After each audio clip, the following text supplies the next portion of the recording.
Comrades, we're very serious ke lapha Eastern Cape ukuthi there's a municipality there called Buffalo City. It's the only municipality where the ANC is governing very comfortably.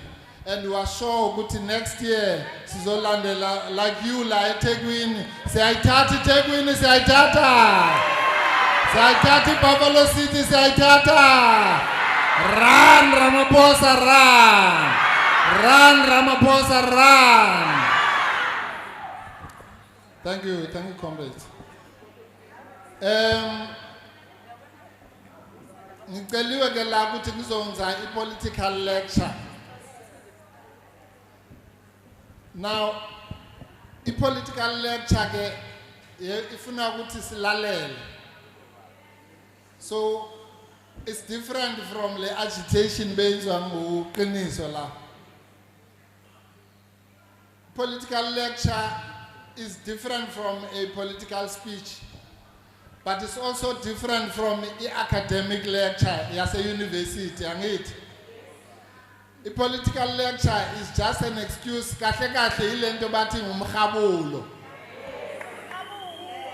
So lana sizohabulisana ngithi. Inkinga ukuthi we have started late. Mina ngithanda ukuthi makune political lecture afterwards kube khona isikhathi la kuba khona ama questions and answers. So that sibe ne interaction ngoba mangimela angisiwumfundisi. Nami kuyenza ukuthi ngithole ukufunda from the comrades who are here. Kodwa ke sizobona ukuthi isikhathi siyasivumela ukuthi singafika kuleso stage. In the last lecture that I gave here in Durban, I dealt with the formation of Umkhonto weSizwe, the stages, the underground stage before we got to the announcement Young A16 Zagat December, and a lot of work that was done to make sure that Umkhonto weSizwe becomes the reality that it is now. That period was very difficult ngoba bes operator underground. The enemy ingazi nokuthi kukhona lo mcabango okufoma kwe Umkhonto weSizwe. Until kwafika la ukuthi MK ibe above the ground, and then 5 months later sabamangaza kuma elections, and lana eThekwini hayi ukuthi nabamangaza nababulala nyi bafile nje angeke bavuke futhi.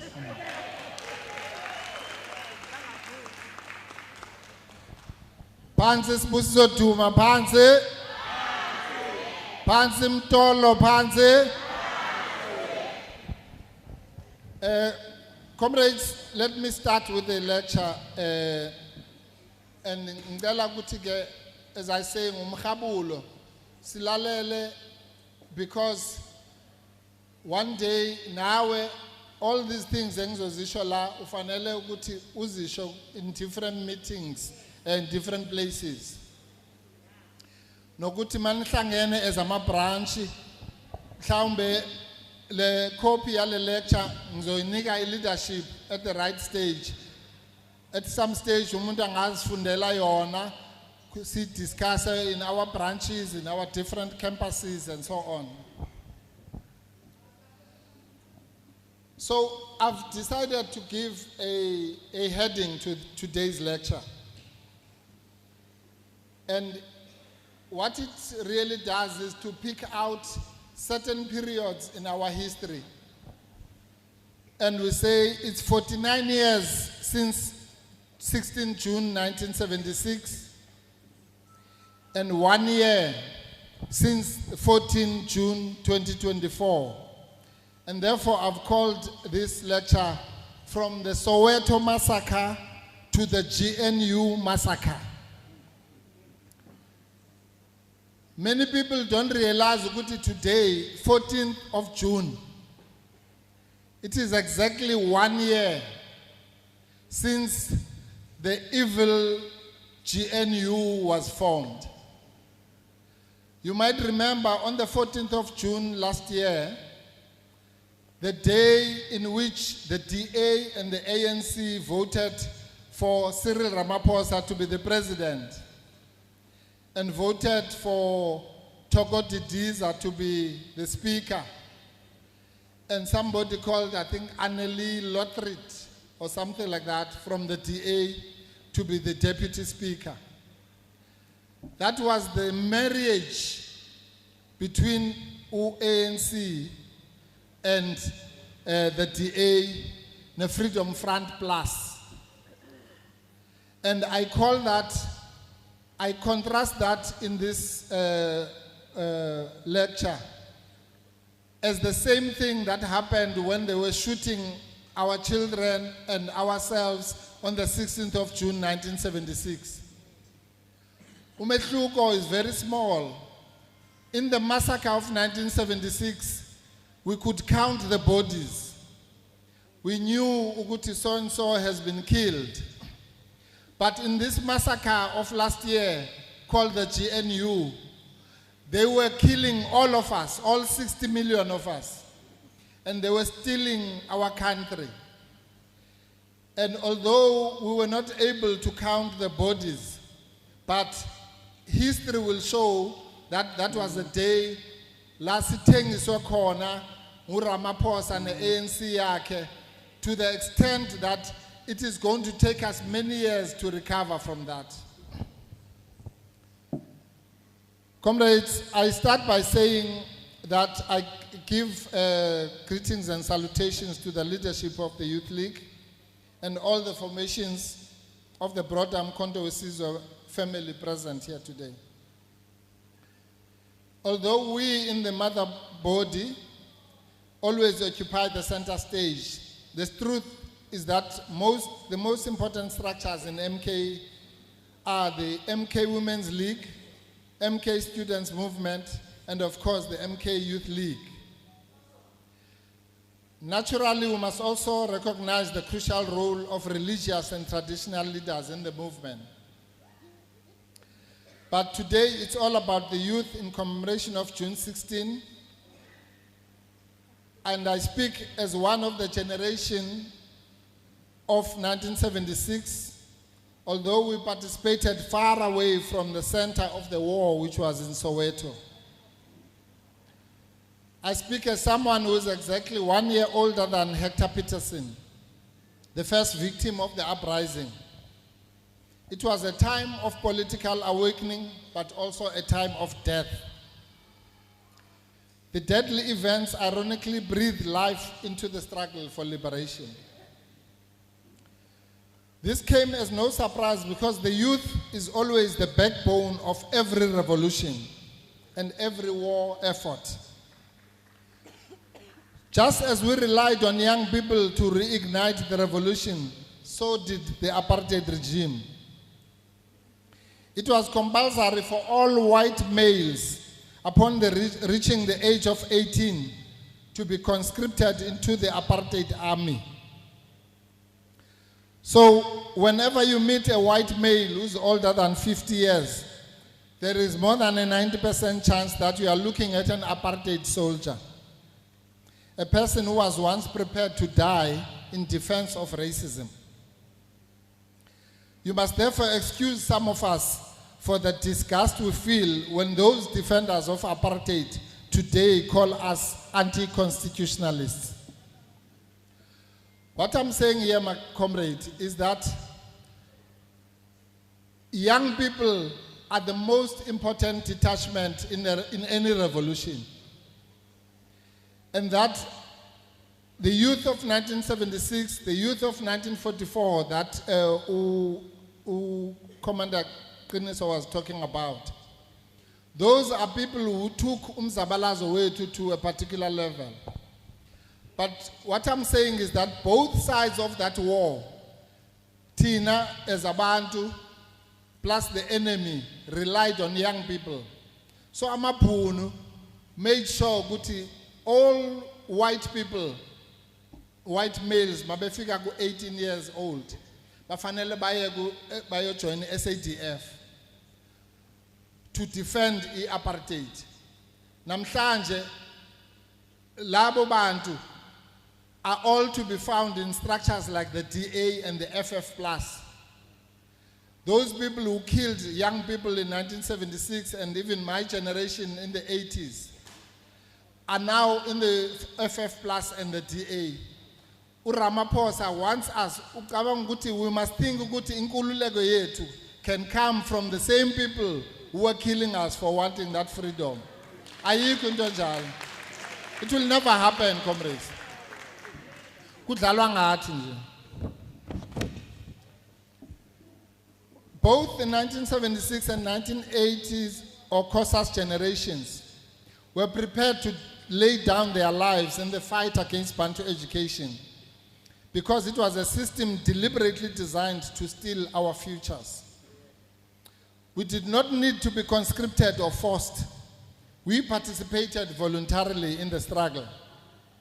For this, we were shot at, killed, maimed, imprisoned, and exiled in the hands of one of the most brutal crimes against humanity known as apartheid. Today, we have returned the beneficiaries of apartheid to political power. Thanks to the same African National Congress, whose ranks were swelled by the majority of the youth of 1976 who fled the country. Every one of the millions of white DA voters is either a former apartheid soldier or directly related to one. By this, comrades, I'm saying we must understand what we're dealing with here. In every white family in South Africa, all the people who vote for the DA, one person there is an apartheid soldier. Either ubaba wakhona or uncle or umkhulu, but there's an apartheid soldier in every family. And those are the people manje kufanele ukuthi basiphe inkululeko. Ikhona into enjalo, my comrades. There is therefore a direct relationship between the two political massacres which took place for 48 years apart.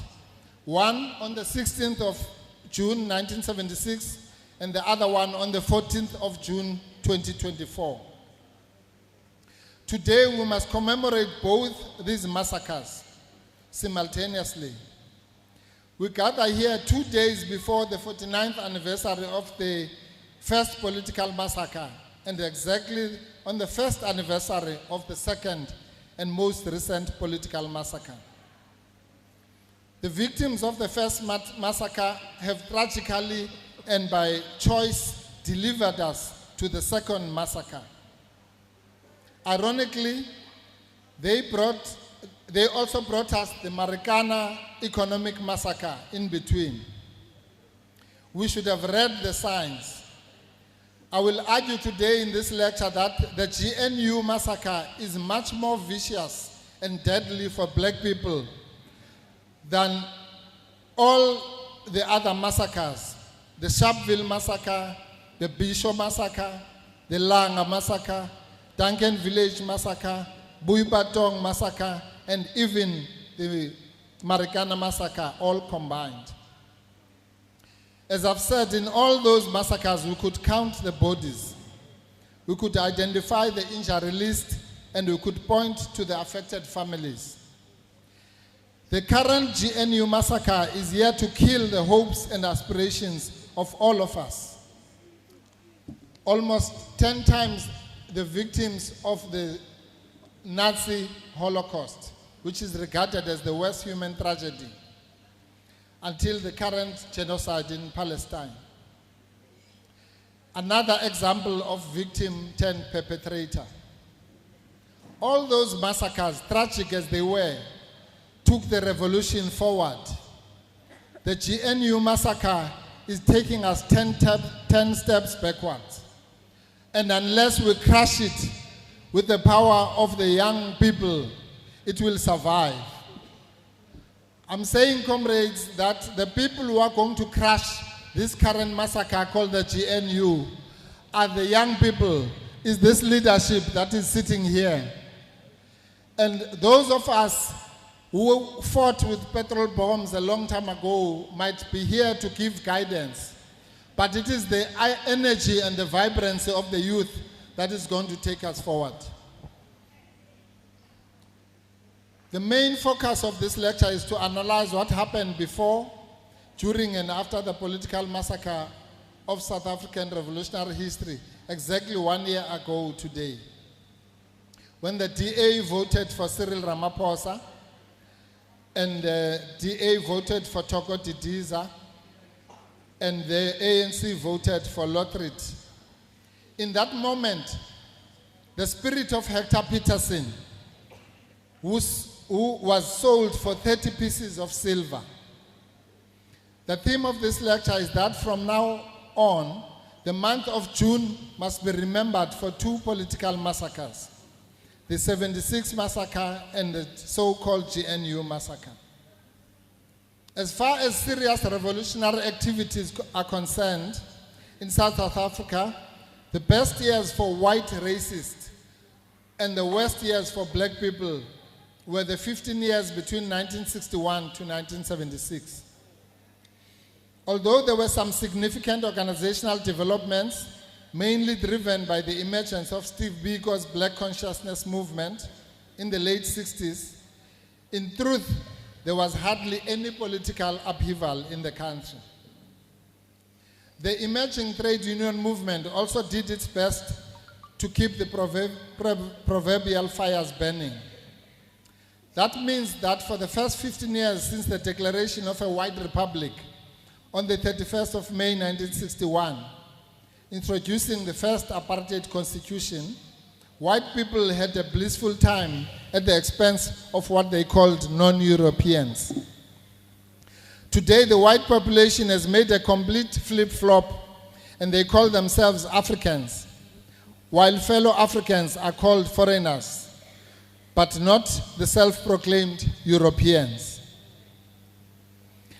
The history of the struggle of Africans against colonialism and apartheid and neo-apartheid is the history of victories in battles and defeats in the liberation. We have won some battles, but to date we have lost the war of liberation. There has always been about who controls the productive economic forces in this society in the form of the primary assets of land, labor, and capital. Until we obtain the control over those assets, the war for liberation is far from over. Since the war is not yet over, maybe we should not say that we have lost, but we should say we are losing the war at this stage. We are even experiencing reversals, such as the GNU of 14 June 2024. But rest assured, we will prevail in this war. The people's victory is certain. Most importantly, the sole reason we have lost the war is because of being sold out to the enemy by our own at some of the most crucial historical times. For almost 4 centuries, the enemy has defeated us by employing the very same tactic, divide and rule. Umkhonto wesizwe is here to solve that problem. Lana, my comrade, I'm saying that every time since 1652, white people have defeated us by using the same weapon, dividing us as black people. MK is here to ask for the unity of all black people, because the tool that we have, the weapon that we have to fight for our liberation is our unity. And it's not going to be easy to achieve that unity, but it has to start right now. Some of the most historically recent examples of selling out by black people happened when about 10 black leaders, quote unquote, agreed to lead the so-called homelands, which divided African people into tribal or ethnic entities, occupying the most unproductive and unwanted parts of South Africa. Some even opted for the so-called independence as fake countries within South Africa. So kumbula ukuthi amabhunu after taking over in 1948 decided ukuthi umuntu omnyama must be divided into 10 separate entities. So we had independent countries, so-called countries. Ciskei, Transkei, Bophuthatswana, Venda. Nisazikhumbula lezo ndawo. Those were supposed to be so-called independent countries. And then they had another 4 that were called self-governing states.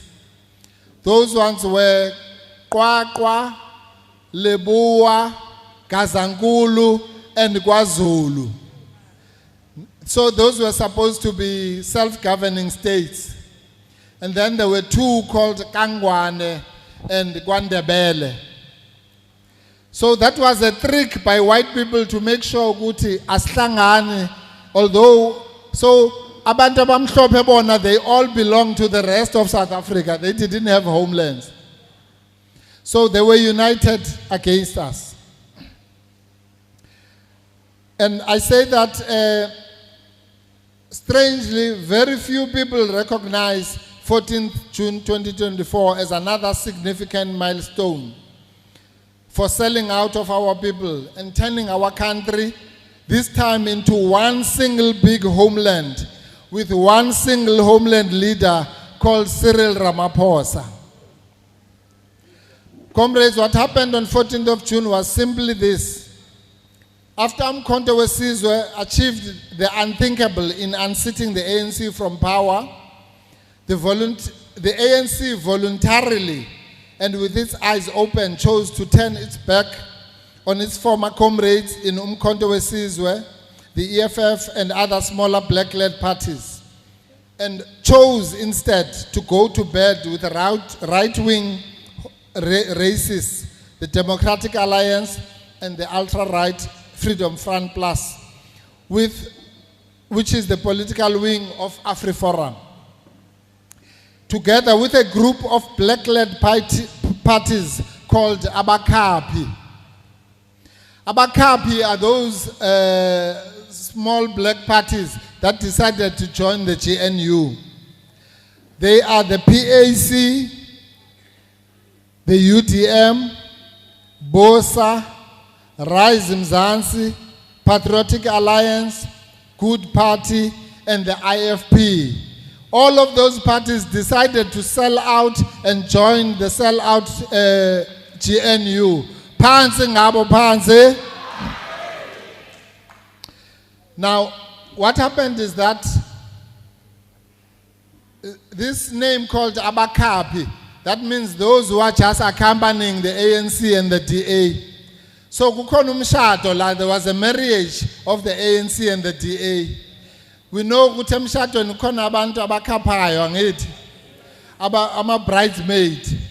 So these ones abo PAC, it's worse ngiyababona bonke. PAC is the biggest sellout because the PAC left the ANC in 1959 because the ANC was working with white people, and now the PAC of today should be ashamed of itself for walking out on black people and joining the marriage of the ANC and the DA. I'm a man. Phansi PAC kanyotho phansi. Phambili ngePAC kaSobukwe phambili. Apart from the national instinct to sell out, absolutely nothing forced the ANC to make that disastrous choice. The ANC knows about the historical examples of divide and rule. It knows about landlessness of our people.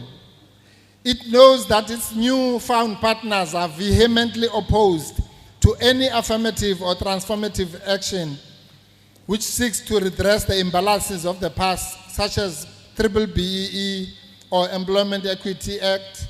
They are against the Skills Development Act. They are against the Preferential Procurement Act. They are against NHI, BILA Act, land expropriation. Yet the ANC chose to sleep with the enemy and to yield power to the real anti-constitutionalists who are fundamentally opposed to the Equality Clause, which is the backbone of our constitution. The ANC knows that the parties it rejected, such as MK, are born out of the more radical wings of the ANC. But the ANC chose to move to the right instead of moving to the left. It had a choice to have a progressive or to go regressive. And it chose to turn back the clock of apartheid. On this day, exactly one year ago, Fikile Mbalula and Helen Zille signed a pact called the Statement of Intent to give away any hopes of the much-needed radical, fundamental, social, political, and economic change in this country. It symbolized an unholy alliance, an evil alliance with those who hanker back to the prospect of returning to apartheid, and with the forces whose sole mission is preserving as much of the apartheid legacy as possible. What could possibly be common ground between the ANC, the DA, and FF+? Anything which is in the best interest of the enemies of progress and transformation works directly at the expense and the detriment of the victims of oppression. One cannot have it both ways. What I'm saying here, comrades, is that once kube khona into ejabulisa abelungu, then you must know ukuthi le nto icinezela thina. Naturally, why would abo Helen Zille nabo John Stacey bajabule kangaka ngale nto ye GNU if ikhuphula thina? So as soon as we see them protecting Ramaphosa, protecting the GNU, then it means we know good there's something wrong with this GNU. Phansi nge-GNU, phansi. The tragedy is that the ANC and its leaders know, just as the Nationalist Party of P.J. Foster, P.W. Botha, and de Klerk knew that apartheid was evil, the ANC knows that the legacy of colonialism cannot be reformed by collaboration with the same forces that caused it. The ANC is only driven by greed and the love of money above the love of the long-suffering masses of our people. And it is not for the first time. In 2004, the ANC entered into a merger with the National Party of Verwoerd, Foster, Botha, and de Klerk. And in 2024, it entered into another unholy alliance with the forces of darkness. Any black person who still thinks that the current ANC can take them out of bondage is living in dreamland. The ANC of Ramaphosa had a free choice to go with the progressive black parties who want to destroy the legacy of apartheid. The ANC voted with the DA. History will record this as another moment of major selling out of our people by our own. But the duty of any revolutionary is not just to analyze the situation. It is not just to diagnose the problem. A revolutionary is a doctor of society. His or her main duty is to cure. But like medical doctors, you cannot cure that which you have not been able to diagnose or analyze. That is the role of Umkhabulo as we're having today. The single most important question for a revolutionary is to ask the question, what is to be done? And the single most important duty of young people in 2025 is to spend every minute analyzing the current political epoch of the so-called GNU, exposing it for what it truly is, and devising strategies to crush it. The masses of our people have woken up to the fact that the single most important obstacle between our people and their total freedom is the African National Congress of Cyril Ramaphosa.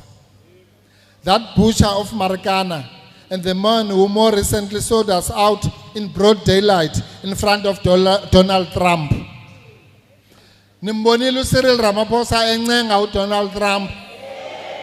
Esihlaza esenza sibe ashamed to be South Africans. It was no coincidence that when Ramaphosa had to choose his A-team to represent the views of South Africa, he chose Anton Rupert, John Steenhuisen, Annie Els, and Retief Goosen, together with a few black people willing to sell their souls. So again, Ramaphosa, when he was going to Trump, decided because they are the people who paid for him to be the president of this country. Phansi Ramaphosa, phansi. Like the youth of 1976, it falls to the youth of 2025 to say this far and no further. Enough is enough. It is your future which is at stake. It is your choice what kind of South Africa and Africa you want your children to inherit. My generation took up stones, petrol bombs, and later guns and bombs to show its rejection of the homeland system and the black puppet councils and of the apartheid regime. In return, we were killed and detained. Yours is a much easier struggle. It is simply to mobilize voters and to install a progressive government which will be based on the will of the people, which will restore the land to its rightful owners, which will introduce free education and health care, which will place the unity of South Africans and Africans above all else. A government whose mission is the total liberation of our people.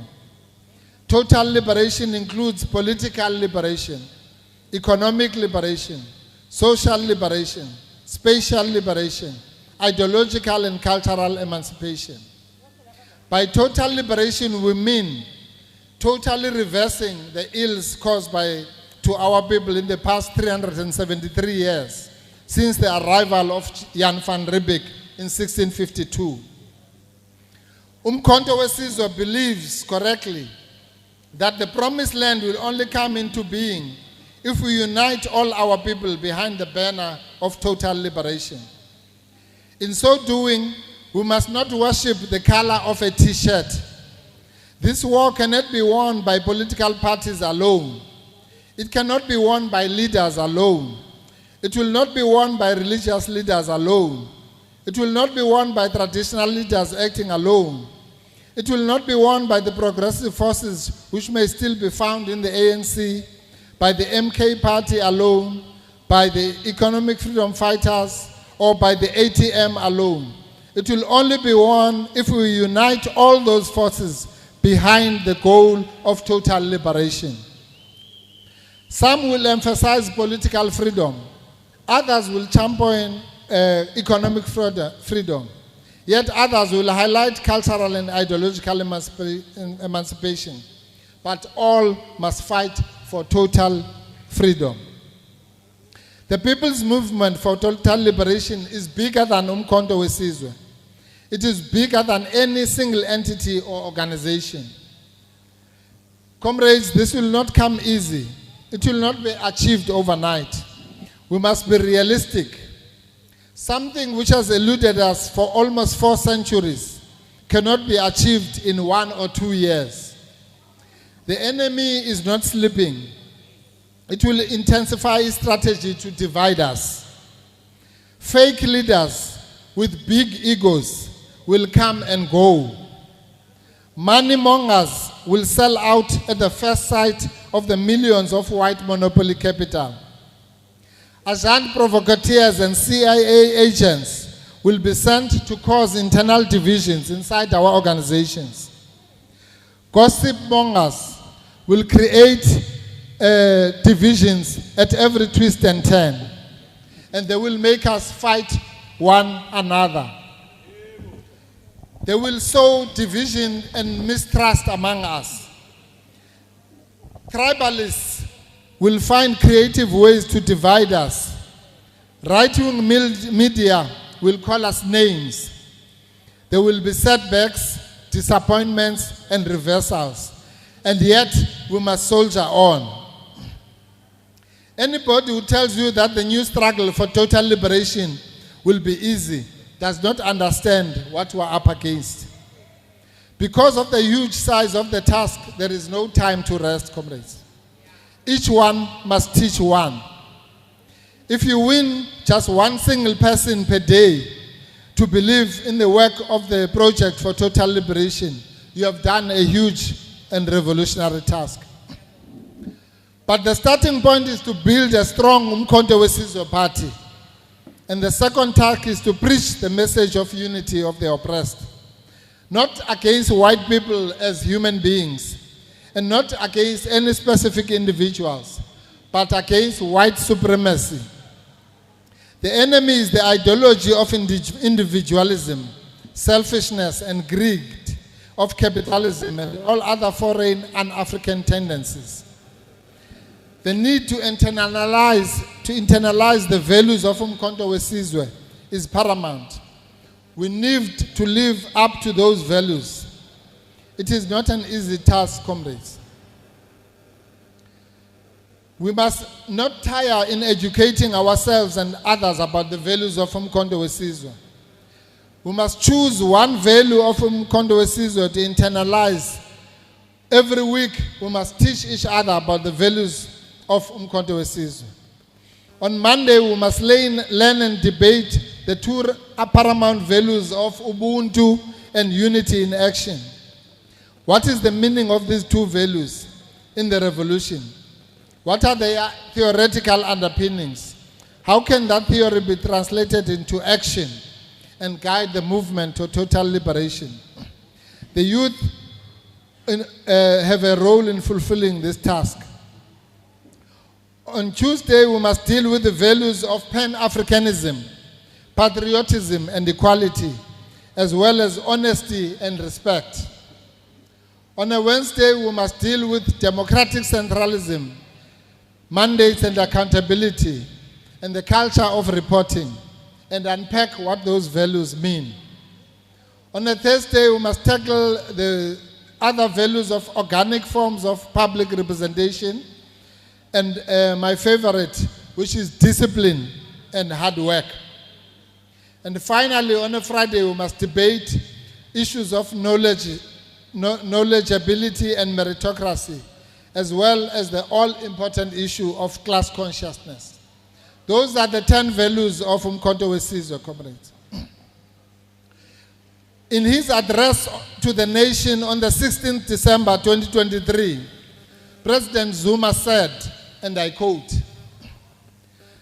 "I call on all South Africans to join me in taking the important step and vote for the MK party and any other progressive party which seeks the total liberation and the return of our land to its rightful owners, the African people."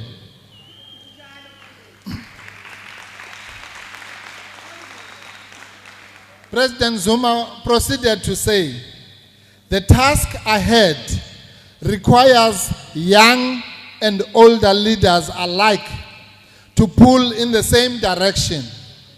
No single organization can pull us out of the present crisis. We require the same spirit which saw us defeating the monster of apartheid," unquote.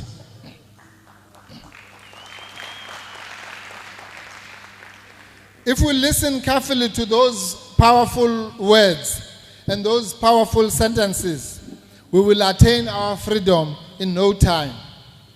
If we unpack and analyze each sentence of what former President Zuma was saying, we will see the light. Because most of you were not born in the 80s, when my generation broke the back of the once mighty apartheid regime, let me only address the last sentence from President Zuma's historical announcement. What did he mean when he says, "We require the same spirit which saw us defeating the monster of apartheid"? On the 20th of August 1983 in Cape Town, we formed an organization called the United Democratic Front. At its best time, the UDF was a collection of about 500 different organizations, all united behind one single cause of crushing apartheid and creating a united, non-racial and non-sexist South Africa. It included various sectors straddling all ages, genders, religions, languages, ideological and geographic differences, all united behind one single mission. Exactly 1 year later, in August or September 1984, the first actions were carried out under the banner of the UDF, and they were sparked in the Val Triangle. From that moment on, the country was in action. 5 years later, Nelson Mandela led all political prisoners back into society, and Oliver Tambo led all exiles back into the country to prepare for democratic elections which took place in 1994. And what brought us to that moment was the unity of our people behind the United Democratic Front. There were many other factors which brought all the democratic breakthrough of 1994. In those days, we called it the 4 pillars of the struggle, which were the armed struggle, international solidarity, the underground movement, and mass mobilization. But the most important of these, which drove all the others, was mass mobilization. This was achieved by the tool of a united front. That is why President Zuma went on to say in his 2023 address to the nation, and I want you to listen to the words of President Zuma on the 16th of December 2023 again. He said, and I quote, "In the past few months, I have held several meetings with leaders of our people across the spectrum, including about 10 registered progressive political parties, with the aim of fostering the much-needed unity of the historically oppressed and dispossessed in South Africa.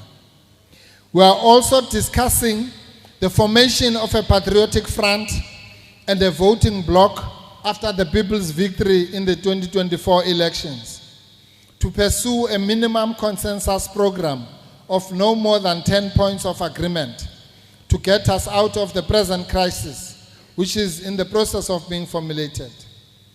The single aim is to steer the ship of total liberation from colonialism back on course by uniting Africans across the country, the African continent, and the African diaspora behind the battle for land, justice, radical economic transformation towards economic freedom. There can never be reconciliation without socio-economic justice," unquote. Again, let me unpack the last sentence of former President Zuma. What did he mean when he says there can never be reconciliation without socio-economic justice? This is a very profound statement, a call for friendship to our white compatriots. Those who believe that there can ever be true non-racialism and reconciliation between the black victims of apartheid and the white beneficiaries without addressing the cruel legacy of apartheid are making a fatal mistake. The so-called GNU is premised on that fatal mistake, and that it is possible to reform inequality in the most unequal society in the world. Steenhuisen, Helen Zille, Groenewald, Rupert, and the leadership of white people celebrate the so-called GNU because they say it will stop the so-called doomsday coalition of ANC, MK, and the EFF. This is a nice way to say that the GNU is a cure against black progressive unity. Soon they will realize that the real doomsday will come with measures such as the so-called GNU, designed to delay the inevitable total liberation of Africans. It makes no sense to postpone this inevitable outcome. The patience of our people is not endless. One day they may not be prepared to listen to a Jacob Zuma telling them that the ballot and not the bullet is the solution. That is the waiting tragedy of the so-called GNU. Ramaphosa and Steenhuisen are not capable of stopping the march of history. Umkhonto weSizwe is here to make sure that that does not happen. One of the DA negotiators, Tony Leon, has made very important statements in his new book. He says that the main reason for forming the GNU was to stop the unity between the ANC, MK, and the EFF. To achieve this, he says that behind the scenes, he had talks with two people, Rolf Meyer, a former National Party cabinet minister, and Pravin Gordhan, a key figure in the Ramaphosa ANC. Tony Leon says on page 76 of his book that both Rolf Meyer and Pravin Gordhan were, I quote, adamant that the EFF and MK entry into government would be disastrous, and the constitutionalists needed to keep that option far away. He writes, Pravin was keener on a loose DA-ANC tie-up, while Rolf favored a coalition of the centrists, as he put it, unquote. So that means we were sold out by people like Pravin Gordhan, who were talking behind the scenes to the white leaders of the DA. Tony Leon also makes it clear that the deal was sealed on the back of big business and ordinary white people who were also keen to keep away organizations like MK. John Steenhuisen confirmed this to Donald Trump a few weeks ago when he called MK that lot. It is now clear that the main common goal for the DA and the ANC was to install Cyril Ramaphosa as the president of South Africa. All else was of secondary importance.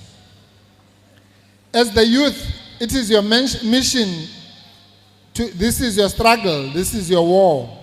The weapon is unity in action towards total liberation. Yours is to defeat the so-called GNU and replace it with progressive unity. Finally, we must reject the latest gimmick called the national dialogue. This month of June looks like it's a bad month for black people. Not only did we have June 16 and the June the 14th, now we've been told about the so-called national dialogue. And I want to make a call to young people here to reject the national dialogue. It is yet another tactic to delay us and to number us away from the urgent task of progressive unity. It is driven by a collection of like-minded disciples of the current neoliberal order, which got us into the national crisis in the first place. The so-called eminent persons group tells you that Ramaphosa is meeting with his own ideological friends. What gives Ramaphosa, who was rejected by more than 60% of South African voters, the right to handpick birds of the same feather and call it a national dialogue? When a person talks to himself, it is not a dialogue, but it is usually a sign of madness. We are not a nation of mad people. The so-called national dialogue is nothing but the ugly twin brother of the so-called GNU. We must reject both with the contempt it deserves. It is an attempt to legitimize the sell-out ANC-DA FF Plus regime. In the 1980s, as I said, only a united front inspired by the 10 goals of the Freedom Charter as espoused by the MK party can get us off the present crisis. And in the 1980s, that united front who stood in the face of the fake unity of the apartheid regime. We must today also say the same message. Songoba simunye kopano kimatla.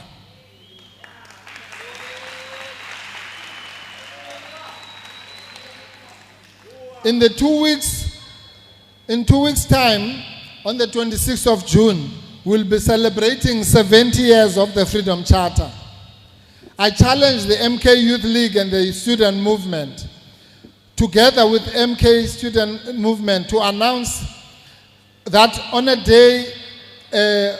that day, we will have a series of lectures and essays from that day onwards, over a period of about 6 months, to interrogate whether any of the 10 clauses of the Freedom Charter have been fulfilled in the past 31 years.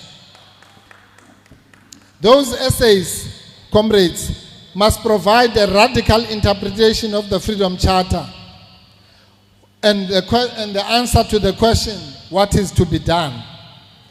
If you accept that challenge, leadership of the youth and the youth leadership of the student movement, I will personally raise and donate 70,000 rand to be paid to the best of those essays. The person who comes up with the best essay will receive that 70,000 rand. And the person who comes with the second best will receive 30,000 rand. I challenge you at universities and in our communities to work with all the formations and to, as the older generation, we played our part and we can only give guidance. But you are the owners of the future. No war was ever fought by old people. You must pick up the spear and fight for total liberation. In 1944, Anton Lembede, who was mentioned here, formed the African National Congress Youth League. And he said the reason he formed the African National Congress Youth League was because, and I'm quoting him, the ANC's collaboration with the oppressors. So you are facing the same situation of the ANC's collaboration with the oppressors. He believed that we needed national liberation, and he believed that true non-racialism was not possible without equal distribution of the land. We know that the economic crisis we face is represented by potholes, by corruption, by crime, by gender-based violence, and unemployment. And Karl Marx famously said that philosophers have analyzed the world, but the point is to change it. We do not need philosophers, we need action. The answer to the question, what is to be done, correctly lies in the collective abilities of young people. The war for total liberation requires soldiers. You, the youth, must use your youthful energy to go door to door, to zigzag the towns and the villages of our people, the farms, the squatter camps of the nation, to spread the message of unity for total liberation. The call is unity for total liberation. The call is down with the GNU. The call is down with Ramaphosa's GNU. The call is away with the false GNU of monologue, away with Ramaphosa's GNU, away. Jacob Zuma and MK are calling on you, young lions, and all of you to go and make sure that our people are liberated. Asiyeni enkululekweni ephelele, asiyeni bo. Hlangana mntu omnyama, hlangana. Roar, young lions, roar. Umkhulu umsebenzi wenkululeko ufuna amajoni, umsholozi ufuna amajoni. Amandla. Awethu. Roar, young lions, roar. Roar, young lions, roar. Tata msholozi, tata. Mandla. Matla. Karuna. Karuna. Matla. Umhlaba. Owethu.